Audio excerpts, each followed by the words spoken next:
할렐루야. 여러분 새해 복 많이 받으시기 바랍니다. 12시 지금 8분 9분이에요. 사람은 마음먹기 달렸습니다. 제가 평상시에 한 3월 5일쯤 12시 오세요. 밤에 누구 오겠습니까? 12월 31일이니까 11시간 12시간 나와서 새해라고 우린 지금 주님을 찬양하고 새해를 맞았습니다. 지금 잘 때예요. 주무실 때입니다. 그러나 마음먹기 달렸습니다. 이렇게 이런 태도로 이런 자세로 새해를 사시기를 축복합니다. 6월절 앞두고 한 사람이 라삐에게 와서 말했습니다. 라삐님, 너무나 걱정이 많습니다. 없는 것이 많아서 골치 아픕니다. 못 살겠어요. 라삐는 무슨 근심이 그렇게 많으냐? 이렇게 물었습니다. 그런 6월절이 다가오는데 무교병 살 돈도 없어서 걱정이고 6월절 포로주 살 돈도 없어서 걱정이고 6월절에 자기 옷, 또 아내 옷, 애들 옷, 고기 살 돈이 없어서 걱정이 많다는 거예요. 라삐가 물었습니다. 무교병이 얼마요? 5,000원입니다. 포로주 얼마요? 10,000원이네요. 자네 옷은 5만 원이요. 아내 옷은 10만 원이요. 자녀 옷은 3만 원이요. 자, 그럼 6월절 고기값은 2만 원이요. 이 말을 듣고 라삐가 조용히 말했습니다. 이제 자네 돌아가서 너무나 많은 걱정을 하지 말고 한 가지만 걱정하게. 21만 원 하나만 걱정하게. 그리고 하나님께 하나만 기도해. 21만 원 달라고. 21만 원 달라는 기도만 하면 가지고 있는 모든 문제가 해결되는 거잖아요. 오늘 이사야가 드린 기도가 그 한마디 기도입니다. 하늘을 가르고 강림하소서. 이 기도는 사실은 독일에서 한 300년 동안 드린 기도인데요. 1666년부터 독일 교회는 예수님의 임재를 기다릴 때마다 오늘 본문에 나타난 이 본문의 말씀을 워딩으로 기도를 만들었어요. 하늘을 가르고 강림하소서. 이 기도문을 계속해 왔습니다. 그런데 오늘 이 기도문이 말씀이 나오게 된 배경은 이렇습니다. 이스라엘 백성들은 바빌론의 포로로 잡혀가서 오랫동안 포로 생활을 했어요. 그런데 페르시아가 바빌론을 점령했습니다. 그래 바사왕 페르시아왕 고레스가 바벨론 점령하면서 바벨론이 포로로 잡아간 그 이스라엘 백성들을 해방시켰어요. 주전 538년. 이스라엘은 포로에서 해방되어서 돌아왔어요. 해방되고 나면 모든 문제가 다 해결될 줄 알았습니다. 그런데 더 큰 문제가 생기기 시작했어요. 첫째는 성전이 완전 파괴된 거예요. 성전이 파괴되어서 비참해서 포로로 끌려갔는데 돌아와 보니까 성벽까지 다 허물어진 거예요. 그래서 63장 18절에서 이렇게 말하고 있어요. 주여 거룩한 백성이 땅을 차지한 지 오래지 아니하여서 우리의 대적이 우리의 성소를 유린하여 싸우니 또 포로에서 돌아와 보니까 더 가난해요. 성전 재건할 돈도 없어요. 돌아온 사람과 남아있는 사람과의 갈등도 생겼어요. 하나님을 떠나 죄를 물마시다 하는 사람들이 많이 생겼어요. 살 집도 제대로 마련되어 있지 않습니다. 즐거워하던 것이 다 허물어졌어요. 또 가장 아픈 것은 하나님께서 나몰라라 하시면서 잠잠하신 것 같은 그런 고통스러운 현실이 계속됐습니다. 64장 12절에서 주께서 아직도 가만히 계시려나이까? 주께서 아직도 잠잠하시고 우리에게 심한 괴로움을 받게 하시려나이까? 한마디로 포로에서 돌아온 사회는 엉망진창이었습니다. 아직 새로운 질서가 생기지 않아서 모두 안절부절이었습니다. 이런 상황에서 이사야는 하나님께 한마디로 기도하고 있습니다. 하나님, 하늘을 가르고 강림하소서. 하나님이 하늘을 가르고 강림하시면 모든 문제가 일시에 순식간에 해결될 것이라고 하는 기도예요. 여러분 올해 새해 기도의 제목이 많으시겠지만 오늘 이 한마디 기도를 들으시면 좋겠어요. 독일 민족이 350년 동안 이 기도했어요. 뭐라고? 하늘을 가르고 강림하시옵소서. 오늘 우리도 그렇게 기도합니다. 하나님, 하늘문을 가르치고 우리 민족 한복판에 강림하소서. 하나님, 하늘문을 가르치고 우리 교회 강림하옵소서. 하나님, 하늘문을 가르치고 우리 가정에 강림하여 주옵소서. 하나님, 하늘문을 가르치고 나 일터에 강림하옵소서. 하나님, 하늘문을 가르치고 우리 자식들에게 강림하여 주옵소서. 하나님이 하늘을 가르치고 강림하시면 모든 문제가 해결될 줄로 믿습니다. 그런 은혜가 여러분 가운데 함께하기를 축복합니다. 자, 하나님이 하늘을 가르고 강림하시면 어떤 일이 일어날까요? 생각 밖의 일이 일어납니다. 이사야는 말하고 있어요. 64장 3절에서 주께서 강림하사 우리가 생각하지 못한 두려운 일을 행하시던 그때 산들이 주 앞에서 진동하여 싸우니, 하나님이 하늘을 가르고 강림하시고 임재하시니까 인간에게 상상할 수 없는 일이 일어났다는 거예요. 이스라엘 백성들이 애굽에서 나올 때 홍해까지 왔습니다. 이제 홍해만 건너면 가나안이에요. 근데 바로왕이 병거 600승과 오늘 말로 말하면 탱크 600대를 앞세우고 이스라엘을 잡아가려고 또 쫓아오는 거예요. 이스라엘 백성들이 아니 매장제가 없어서 이렇게 우리를 인도했느냐, 모세를 돌로 때려 죽으려고 그랬어요. 이때 모세가 이런 기도했을 거예요. 하나님, 하늘을 가르고 좀 강림해 주시옵소서. 물론 성서에 그렇게 기도했다는 말씀은 없고 모세가 이렇게 말했다고 기록해 주고 있습니다. 출애굽기 14장 13절이에요. 모세가 백성에게 이르되 너희는 두려워 말고 가만히 서서 여호와께서 오늘날 너희를 위하여 행하시는 구원을 보라. 너희가 오늘 본 애굽 사람을 또다시는 영원히 보지 못하리라. 여호와께서 너희를 위하여 싸우시리니 너희는 가만히 있을지니라. 하나님께서 이스라엘 백성들을 위해서 대신 싸우니까 너희는 가만히 있어봐라. 가만히 있어봐. 실제 그렇게 됐어요. 가만히 있어보니까 하나님이 하늘을 가르치고 강림하시니까 사람으로서는 상상치 못할 일이 일어났어요. 홍해가 갈라졌습니다. 200만 명 이스라엘 백성들 가운데 그들이 다 나왔는데 단 한 명도 홍해가 갈라지리라고 상상한 사람이 아무도 없어요. 감히 바다가 갈라져 길이 될 것이라고는 아무도 상상 못했어요. 하나님이 하늘을 가르고 오시니까 이런 일이 일어난 거예요. 오늘 4절 말씀처럼 귀에 들어본 적도 없고 눈으로 본 적도 없고 입으로 말한 적도 없는 일이 일어난 거예요. 어느 선교사님의 간증입니다. 선교사님이 시골길을 나귀를 타고 다니며 전도했어요. 자동차도 없고 아스팔트도 제대로 안 깔린 길이라서 나귀가 제일 좋았어요. 그 나귀가 오래 선교여정 하다 보니까 길이 익숙해졌어요. 하도 많이 다니니까 나귀도 길을 다 알아요. 그러던 날 생긴 일이에요. 하루 종일 이곳저곳 다니면서 전도하고 설교하고 사람 만나다 보니까 몸이 지칠 대로 지쳤어요. 선교사님이 나귀를 타고 오다가 나귀 등에서 그냥 깜빡깜빡 졸았어요.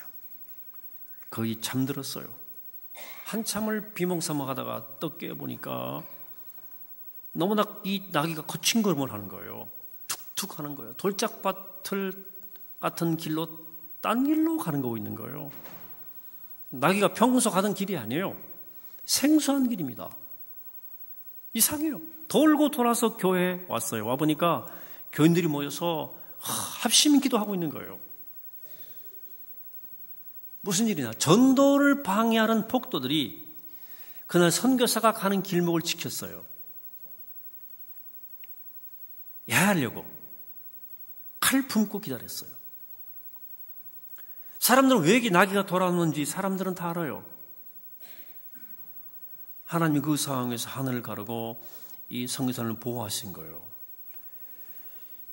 여러분, 우리 인생에서 하나님이 하늘을 가르고 임재하시고 개입하시는 사건이 있나요, 없나요? 없습니까? 있어요. 여러분, 우리 작년 연말에서 올해까지 이 나라에서 벌어진 일은 놀라운 일입니다. 세계사의 전무후무한 일입니다. 저는 목사로서 하나님이 하늘을 가르시고 개입했다고 믿습니다. 하나님이 하늘 가르고 개입하시면 이 강대국 틈바구니 휩싸인 이 남북국 가로막힌 장벽에도 놀라운 일이 일어날 줄로 믿습니다. 그리고 우리가 기도하는 거예요. 하나님, 올해 우리 가운데 하늘을 가르고 강림하시옵소서. 하나님, 이 민족 가운데 하나님 하늘을 가르고 오셔서 하나님이 이를 일으키시옵소서. 이렇게 기도할 때 우리 안에 놀라운 일이 일어날 줄로 믿습니다. 하나님이 하늘을 가르고 강림하시면 하나님이 우리를 선대해 주십니다. 이사야가 말하고 있어요. 오늘 64장 5절에서 주께서 기쁘게 공의를 행하는 자와 주의 길에서 주를 기억하는 자를 선대하시거늘. 하나님이 하늘을 가르고 임재하시면 의롭게 사는 자들을 선대한다. 선대한다는 말은 은혜를 베푸신다는 말씀이에요. 우리가 할 일이 있고 하나님이 하실 일이 있어요. 우리가 할 일은 의롭게 사는 거예요. 그리고 하나님이 하시는 일은 그를 선대해 주시는 겁니다. 우리는 하나님을 잘 섬기고 그 뜻대로 잘 살면 하나님이 하늘을 가르고 오셔서 강림하셔서 은혜를 주셔요. 하나님 오신다는 자체가 은혜 아니겠어요? 신명기 보니까 하나님이 한 번은 1만 성도 가운데 강림한 적이 있어요. 신명기 33장 1절부터 하나님이 사람 모세가 죽기 전에 이스라엘 자손을 위하여 축복함이 이러하니라. 일렀을 때 여호와께서 시내에서 오시고 세일산에서 일어나시고 바란산에서 비추시고 1만 성도 가운데 강림하셨고 그 오른손에 불같은 율법이 있도다. 여호와께서 백성을 사랑하시나니 모든 성도가 그 수중에 있으며 주의 발 아래 앉아서 주의 말씀을 받는도다. 하나님의 강림하시니까 은혜가 막 충만했어요. 하나님의 임재. 어느 소녀가 살이 찢어져서 꿰매야 했어요. 어린애예요. 근데 다른 병이 있어서 마취 불가능해요. 생사를 꿰매야 했어요. 의사가 물었어요. 얘야, 살을 그냥 꿰매야 하는 고통 너 참아야 한다. 이 말을 들은 애가 이렇게 말했어요. 아빠 손잡고 수술하면 안 아파요. 아빠가 딸을 손을 꼭 잡아줬어요. 딸은 아빠 손을 잡고 아픔을 참고 그 수술을 받아냈습니다. 아빠와 함께. 이게 은혜예요. 주님이 우리 가운데 임재하시고 우리 손을 잡아주시는 것이 은혜예요. 여러분, 금년 어떤 일이 있어도 어떤 어려움이 오더라도 주님 손 꼭 붙잡고 위로받고 은혜 가운데 사시길 축복합니다. 얼마 전 미국의 그 찰스 스미스라고 130세 된 흑인이 하나님께 부름받았어요. 흑인 가운데 최장수의 130세. 평생 종사를 일했어요. 임종예배를 드릴 때 그가 자기 교회 목사님 손 붙잡고 눈물 흘리면서 기도했어요. 이렇게 고백했어요. 목사님, 나 평생 종살이 했습니다. 예수님이 늘 곁에 계셔 주셨기 때문에 험한 세월을 견뎌 나왔습니다. 나는 주님이 늘 내 옆에 계셨기 때문에 우려할 때 웃을 수 있었습니다. 나는 평생 섬김을 받지 않고 섬기기만 한 것이 너무 감사합니다. 평생은 모욕당하기만 했지 모욕을 준 적이 없어요. 평생 매를 맞을 때가 있었지만 누구를 때린 적이 없었습니다. 평생 공격받았지 공격한 적이 없습니다. 이렇게 예수님처럼 살 수 있게 하신 주님께 너무나 감사합니다. 이렇게 이야기하고 세상을 떠났습니다. 사람들은 그를 홀려했지만 하나님이 그를 선대해 주었어요. 하나님의 임재가 그 인생을 떠나지 않았습니다. 하나님이 하늘을 가르치고 강림하시면 이런 은혜가 늘 있어요. 올 한해 여러분들 우리 하나님께서 우리 가운데 오셔서 역사하는 임재와 동행 역사가 함께 하시기를 바랍니다. 더불어서 돌봐주셔요. 이렇게 이사야가 말합니다. 64장 9절에서 여호와여 너무 분노하지 마시오며 죄악을 영원히 기억하지 마시옵소서. 구하오니 보시옵소서 보시옵소서. 우리는 다 주의 백성이니이다. 하나님이 하늘을 가르시고 강림하셔서 우리 현실을 봐달라는 간구예요. 나 좀 봐주세요. 나 좀 봐주세요. 이거 절규예요. 구절은. 지금 포로에서 돌아온 지코라 너무나 안 좋은 일만 계속 일어나니까 하나님 어서 오셔서 우리 좀 봐달라고 하는 애절한 간구예요. 여러분 어떤 문제가 있어도 하나님은 초청하세요. 하나님은 초청하세요. 하나님께서 하나님만 한 번 와주시면, 그분이 한 번만 봐주시면 하나님 이 모든 문제가 해결되겠습니다라는 기도로 하고 있는 거예요. 이스라엘 백성들이 애굽에서 400년 종살이하다가 애굽으로 광야로 나왔어요. 200만 명이 집단 이주하면서 40년을 살아야 한다는 것은 생각해도 끔찍한 일이에요. 수많은 문제가 있을 때마다 하나님이 하늘을 가르시고 강림해서 모세를 부르셨어요. 그리고 이스라엘 백성들을 인도할 방법과 모든 일들을 가르쳐 주셨어요.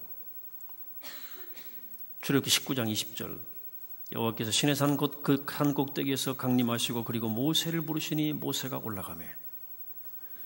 출애굽기 20장 20절 모세가 백성 이르되 두려워 말라 하나님이 강림하시면 너희를 시험하고 너희로 경외하여 범죄하지 않게 하려 하심이니라.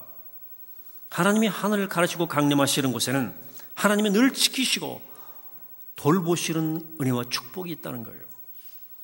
하나님 주신 새해 우리에게 강림하셔서 우리를 돌보시는 은혜가 충만하기를 축복합니다.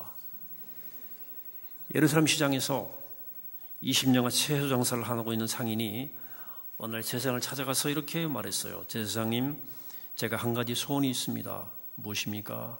하나님 만나고 싶어. 지성소에 한번 들어가 보고 싶습니다. 제 제사장이 말했어요. 지성소 아무나 들어가는 곳이 아닙니다. 나도 대속죄에만 들어가는 곳입니다. 들어갈 수 없고 사람이 들어가면 죽습니다. 그래도 한번 들어가고 싶습니다. 상인이 한번 지성소에 들어가고 싶다고 매달리니까 제사장이 말했어요. 그러면 여기 성전에 3년 동안 열심히 하나님 일 하십시오. 그러면 지성소를 보여드리겠습니다. 그럼 지성소에 하나님의 지성소에 들어가고 싶어서 열심히 일했어요. 약속한 3년이 지났습니다. 자, 이제 지성소를 보여주시죠. 제사장이 상인을 가리켜 데리고 상인 끌고 갔어요. 손가락 가리켰어요. 저 문 열고 나가보세요. 거기 하나님이 계신 지성소입니다. 상인이 제사장이 가리키는 곳으로 가서 문을 활짝 열어보았어요. 바로 자기가 20년간 일하던 시장 한복판이었습니다. 사랑하는 여러분, 여러분들이 일한 그 삶의 현장 일터가 하나님께서 올해 하늘을 가르시고 강림하시는 지성소입니다. 예배당만이 지성소가 아니에요. 물론 오늘 이 자리에 잘 나오셨습니다. 이 자리에 오늘 주의 성령이 충만히 임하십니다. 은혜와 축복이 가득합니다. 그러나 하나님이 전격적으로 하늘을 가르고 강림하시는 현장은 바로 여러분들의 삶의 한 복판이에요. 거기 지성소가 있어요. 하나님께서 바로 거기 임하실 겁니다. 바로 올 한 해 하나님께서 하늘을 가르치고 여러분들의 삶의 현장, 여러분들의 일터에, 여러분들의 가정 위에 강림하셔서 축복하신 한 해가 되기를 바랍니다. 그리고 올 한 해 우리 삶에 놀라운 일이 일어나고 하나님 여러분들을 선대하시고 친 돌보시는 역사가 함께하기를 이 아침에 주의 이름으로 간절히 축원합니다. 기도하시겠습니다. 거룩하신 아버지 하나님, 오늘 저희들 주께 기도합니다. 하나님, 우리의 삶의 한복판에, 우리 일터에, 우리 가정에, 이 나라 민족 위에 하늘을 가리고 강림하시옵소서. 주님의 교회 위에 하늘을 가르시고 강림하시옵소서. 오셔서 일하시고, 오셔서 승리케 하시고, 오시어 축복하시고, 오시어 일으켜 세워 주시옵소서. 하늘의 승리가 충만하게 하시고 하늘의 승리가 선포되어지는 우리의 삶이 되게 하여 주시옵소서. 감사드리옵고 예수 그리스도 이름으로 기도하옵나이다. 아멘.